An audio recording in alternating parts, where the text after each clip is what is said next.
the Danse Macabre. He didn't expect to find anything important at the estate sale.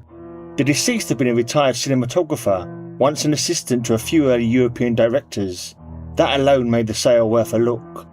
Old film people sometimes kept odd relics, lenses, scraps of nitrate, forgotten reels tucked into biscuit tins. At the bottom of a box of junk, he found a battered metal canister. No label, no markings, just a faint sour smell of old stock. Inside was a single silent reel, hand-tinted, fragile, its perforations half-rotted. A slip of paper lay beneath it, written in a looping old-fashioned hand. Le Danse Macabre, tableaux. He froze. He'd heard the title before, always in passing, always in the same breath as other lost films. A reel of early French tableaus, rumour destroyed in a nitrate fire. He stood there for a long moment holding the canister, feeling the weight of it.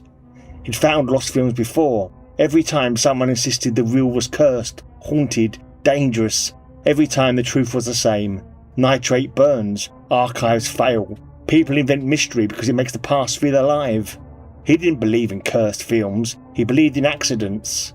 One collector swore the film had been screened only once. Another insisted on a later showing in 32. The myth contradicted itself, as myths always do, and he dismissed both versions with the same weary amusement. He bought the canister for £5 and took it home. For weeks he restored the reel, frame by frame. The images were simple. A picnic under a crooked tree, a woman dancing in a courtyard, a dinner party frozen in theatrical poses, a man standing by a river staring at something unseen, a close-up of a woman's face tinted rose gold. Nothing strange, nothing cursed, just the quaint, slightly eerie charm of early cinema. Only after the restoration was complete did other rumours reach him, whispered by collectors who suddenly remembered stories they'd heard decades ago. A dancer whose shadow moved independently, a director gone mad, a woman in the close-up who wasn't the actress, the screening in 1932 that supposedly ended in violence. He dismissed all of it. Stories grow in the telling. People see devils because they want to. When the reel was ready, he organised a small soiree, a private screening for a handful of film-loving friends.